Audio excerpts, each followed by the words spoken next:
How's it going, everyone? Welcome back to the channel, and in today's video we will be of course looking at one from Corgi. It is obviously a little bit of an older one. It, as you can plainly see, is a Fairchild Republic A-10A from the United States Air Force's 57th Tactical Training Wing. In 1977, of course. Now, in 1977 would see its designation changed from the 57th Fighter Weapons Wing to the 57th Tactical Training Wing, and it still continues to provide advanced air combat training for the United States Air Force based at Nellis Air Force Base in Nevada. Now, our Warthog here is painted in a special test livery during the Joint Attack Weapons System evaluation, or also known simply as JAWS. Now, this test camouflage was applied after Air Force Aggressor pilots said the light grey camo made the A-10s easily visible from above. Now, this was one of camouflage patterns tested on A-10s and certainly makes for a bloody standout livery for sure. Now, this, as I said, is a bit of an older one, so if you do want one of these, you'll have to get on those interwebs and hunt for one yourself on the second-hand market, of course. So let us open up this really wild looking hog and see what we've got in the packet. All right. Well, can't see much there, but there we have it. Oh, that does look mighty fun. Now with these ones, you do get a little card that does have the details, and you can actually, bend it like that. And you can sit it in front of your model if you do want to use it. We will grab this out of the box and have a little look now. Yes. Alright, so it does come with a certificate. It is quite large, as you can see. So there is a limited run of only 1,000. It does have, not much inside. It does have a little bit of detail inside, as you can see there. And the picture of the aircraft and a little bit of offering of what they did have at the time.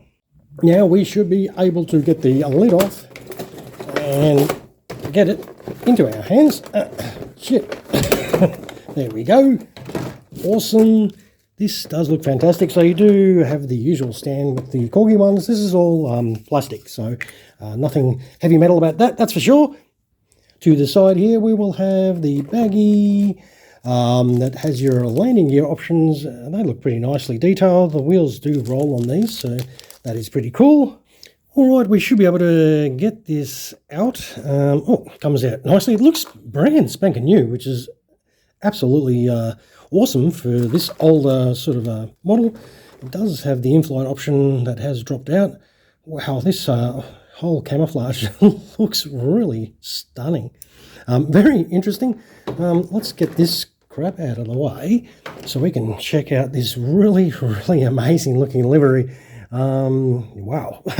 So obviously with the Corgi ones, all the ordnance is already on there. Well, whatever ordnance they decided to put on, which is not much for a hog. This is not a hog with a lot. Let's zoom in and check out some of the details. So you can see that camouflage pattern. That is really interesting. So it's weird that it was applied underneath, because if you're looking up at the aircraft, this is going to stand out. So you reckon they would have done a paler colour underneath, but that is just my thoughts. I can understand the upper surfaces being this colour. It'll blend in with the ground a lot better. But overall, it looks fantastic. And you do get a pilot figure already in this. I think does it open? No, there is no gap there. That is just simulated of part of the moulding. So you can't remove the pilot or anything. As you saw, the landing gear cover for the in-flight is quite loose on this one, on the front nose. It's got some reasonable engine details. Yeah, it looks really nice in there. Yeah, pretty darn cool. I reckon this livery itself is definitely worth grabbing just for this livery. I reckon it looks really nice. Let's see if we can pop this back in there and actually put it on the stand so you can see what it looks like in flight. And then we can get to the gear. Oh, hang on. I am assuming this comes off because that's where the friggin' stand hole is. There we go. That's your stand hole. So if you do want to put it on the stand, you've got to remove that pylon that's in the center there. And that is your hog on the stand. And that does look really nice. We'll see if that in-flight cover stays in while we wind this part of the video up. But this is your awesome looking hog from Corgi. I reckon this livery does look really nice. Fairly happy to find one of these. Obviously, I got mine on eBay, so that's what you're going to have to do to get yours. Yeah, all right. What we'll do is, now that we've got you in-flight people sorted, We'll chuck some landing gear on this, of course, and we'll come right back and check it out, gear down, and throw it on the scales. All right, we'll be back in just a moment. Right, here we have this set up very nicely in gear down, obviously. Now, one thing I have to say is the fact that you get that. That is awesome. You get that access ladder there. One thing that is a shame is you can't actually open that canopy and remove your pilot and have it open with that access ladder. That would look absolutely awesome. The setup for a gear down, very straightforward. Just put your pieces in for your landing gear. There is a little gear bay door and your nose wheel piece.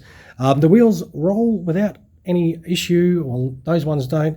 The nose wheel one is a little bit stiff but still rolls. One thing is my landing gear on that side does look a little bit skew-if, same with the pylon for the Maverick missile. And speaking of pylons, you get to put the middle one back on over that stand hole because, well, you don't need it, do you? But overall, it is another fine looking model here from Corgi. The hog does look very nice from the Corgi, of course. Now we need to put it on the scales. So let's bring our scales into picture and land this hog on those scales and see what we get.